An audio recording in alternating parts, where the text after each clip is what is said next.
Minecraft has 5 bosses. There's the Ender Dragon and Wither, but there's also raids, the Elder Guardian, and the Warden. I'm playing Half-Hard Hardcore, where we must confront all 5 multiple times as part of my goal to complete the Blaze and Caves Advancement Pack. There's 1100 total advancements, including killing 20 Ender Dragons, obtaining a stack of beacons, and the perfect run. Defeat a dragon, wither, and raid at the same time without taking damage.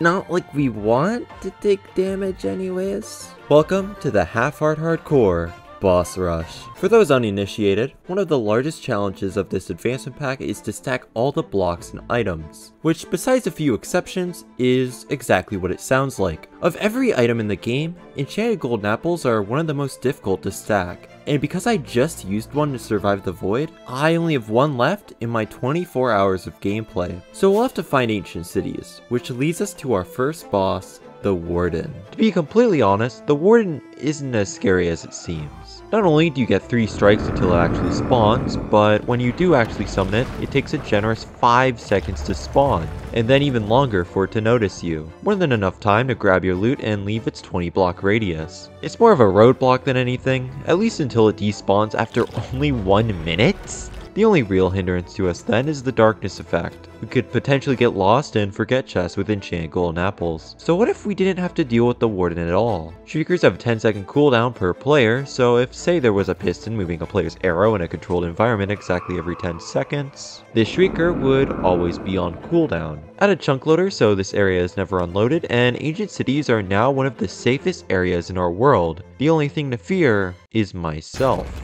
That's a totem pop! I lightly tapped that, man. We're getting caught lacking so hard. Another freshly totem. I'm so dumb, man. Fuck you. Oh yeah, we still need the last horse. It's a black and white horse. Orson. No, it's not it. Is it actually White Socks? Is Socks Guy the guy? That's such stupid naming, man. Why is this the white variant and not that guy? Nice, man. There's just an absurd amount of chests in this one, but I guess I exhausted my luck. Hey, I'll take one. I will take one. I'll take 2. 2's really nice. All in all, we ended our exploring session with an extra 12 enchanted golden apples. We'll still need 51 more, and later we'll need to actually fight the Warden, but for now, I'd consider our first boss done. Withers are next, with the big goal being a stack of beacons, so we'll need a Wither Skeleton farm. There's 2 options here, the ENX04 Wither Skeleton farm, or the ENX04 General Fortress farm.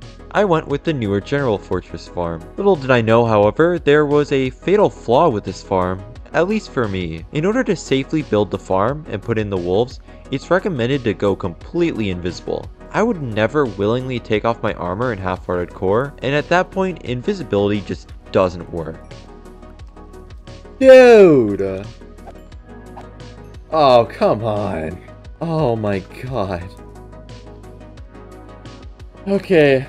The wolves are in position, we can take a breath.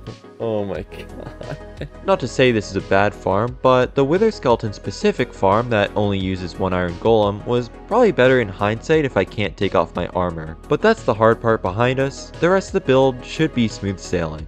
No, no, no, no, no, no, no, no. It's 5 blocks too low. I have to build that again.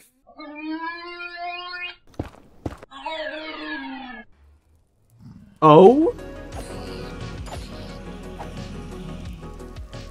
Let's go! After the Wither Skeleton farm, I lost my footage. I was a pretty amateur YouTuber when I was recording this series, so my solution to not have hard drives full of Minecraft videos was to download the live streams after the fact, which gives you a 60-day period before the VODs get deleted, but I got downgraded to 14 days without knowing, and streams got deleted forever before I even noticed. The damage is pretty bad, roughly 16 hours of footage in which I did over 100 advancements, but I still have screenshots and random surviving footage, so let's recap. Now that I had access to withers, I made an obsidian farm, once again using the genius of ENX04. This farm has you stare down a wither for 10 minutes in exchange for more obsidian than you could ever need in 5 lifetimes. Like the Warden switch, this also uses a chunk loader to keep the stronghold loaded to regenerate the end platform's obsidian. But I forgot to turn on the chunk loader, which leads us to screenshot 445, hired health. When you're done using this farm, you summon an iron golem to kill the wither while it's distracted on you. This is a classic image taken right before disaster, as the golem immediately freed the wither, instantly popping a totem, and now we have a wither on the loose. I had it follow me into the abyss and lower my render distance to essentially just hide it in our closet until later. The farm worked correctly on the second time, and now I have practically infinite obsidian for crafting stacks, building farms, and abusing nether portals for fast travel. The obsidian farm was a good time to find our nearest stronghold to base, and near it was a good looking mountain with an ancient city under it. I got at least 2 enchanted golden apples, and did some random skulk related advancements. Going on to more exploring, I bred some frogs and did some random stack collecting while waiting for the tadpoles to hatch, and we can see some other random segments of exploring for some miscellaneous statistic advancements. A couple of videos back, I explained how I built the raid farm mostly for getting to 300 levels, but I never actually did that. I finally reached 300 levels, and I even had a phantom to congratulate me.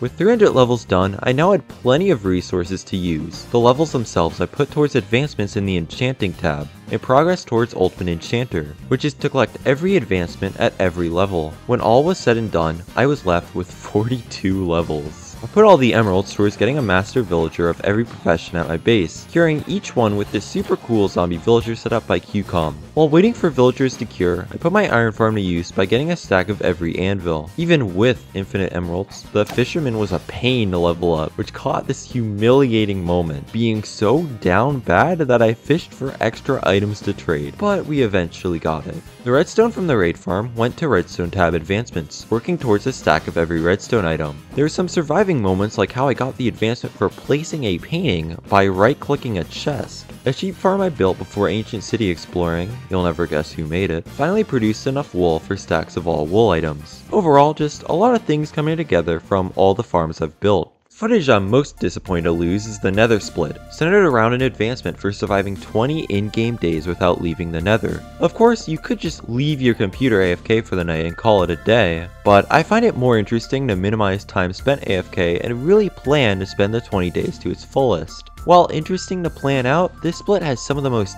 tedious tasks. My first job was to build a piglin trap for bartering and for a stack of piglin heads later. While waiting for all 64 piglins to spawn, I crafted all stacks of warped wood items and worked on statistics. The next advancement is 2 hours later, which is mining a stack of ancient debris, using TNT crafted from raid farm gunpowder. There might not be anything I hate more in this game than mining for netherite. Some people mine full netherite beacons, and I don't get it. Thankfully, we only need 1 stack of ingots, as a stack of netherite blocks is on the ban list of all stacks of items. When I got bored of that, I went to the wither skeleton farm to grind for 3 stacks of wither skeleton skulls, finishing that with about 2 hours left to spend in the nether.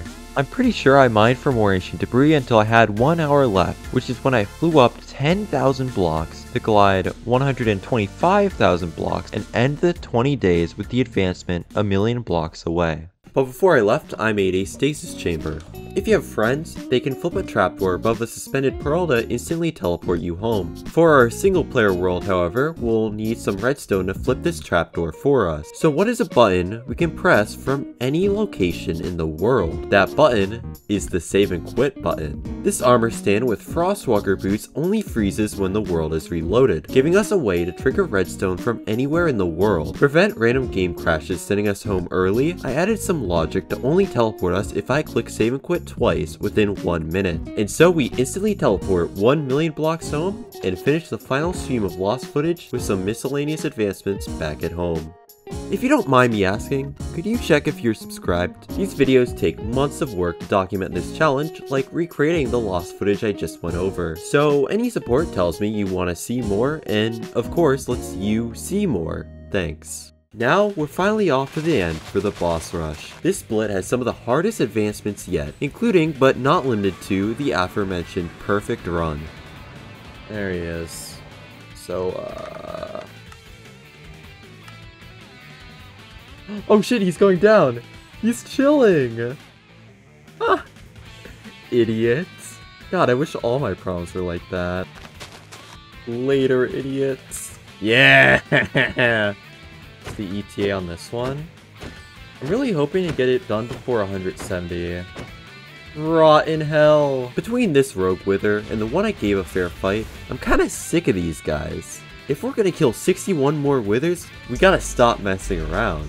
We put our 4th wither in a wither rose contraption, feeding it snow golems until we get our stack and some extra. Next on the list is a super challenge advancement where you need to fight 10 withers at the same time. Unfortunately for the withers, I've had enough of their shits.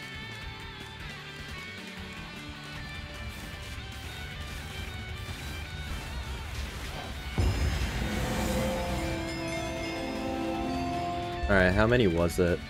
11. Barely, man. Holy shit. Also on the agenda is Dragon vs. Wither. Defeat the Wither wearing a dragon head without ever touching the ground. I wasn't touching the ground.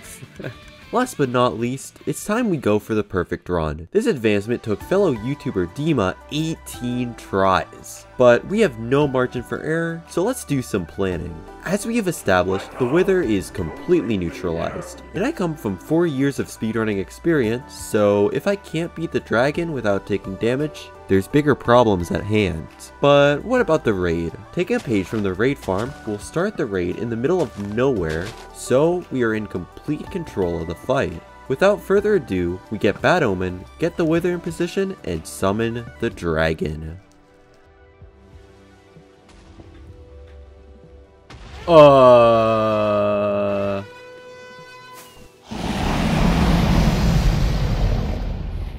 Let's slow down a little. So this dimwit only placed 1 wither skull, so this is no longer an attempt at the perfect run. Instead, this guy makes the play of the year and pivots to dragon versus dragon, which is exactly like the wither one, but we're fighting a dragon this time. I equipped the dragon head with literal frames to spare. Just ignore the fact we need to kill 18 other dragons. This is an awesome save and you cannot tell me otherwise. Okay, so fun fact, we actually need 3 wither skeleton skulls to summon a wither.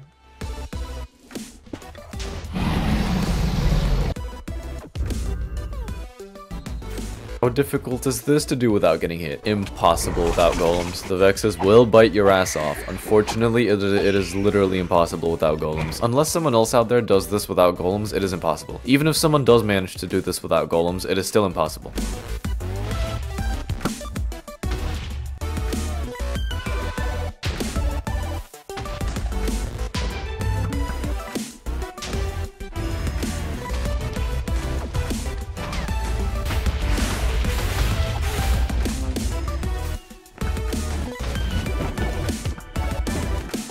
Hey, here's my shot.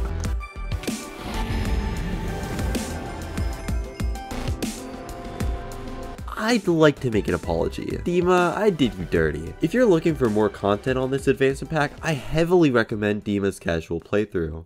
Okay, we now have 1 boss left for now, and I saved the most forgettable for last. Yeah, of course, it's the Elder Guardian, how did you know? All jokes aside, the oceans actually gave me more trouble than the other 4 bosses combined. Okay, man. No! Alright, now it's personally, piece of shit. While the previous 4 were careful and calculated, I genuinely didn't know how to handle Guardians with half a heart. That was fast, holy shit.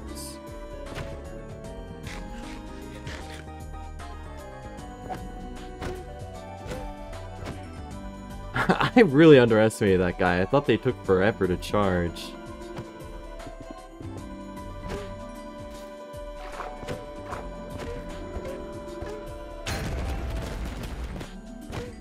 The main two things we want are the Tide Armor Trim and Monument related stacks of items. The trims only drop from 20% of Elder Guardians, and sponges are pretty uncommon, so we'll need to loot a few monuments. I got it, nice. There's also the stack of Prismarine shards, which you have to manually farm by fighting a ton of the little guys, making me the first person to actually collect shards without making an industrial sized farm. They're decently forgettable, sure, but I really like ocean monuments. Back in the early days of 1.16 speedrunning, I used a monument to beat my personal best by 5 minutes.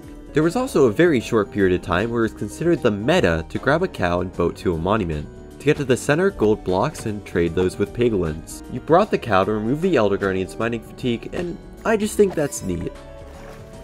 Anyways, I hate monuments now. Fuck, that gives me a stack of shards? Oh.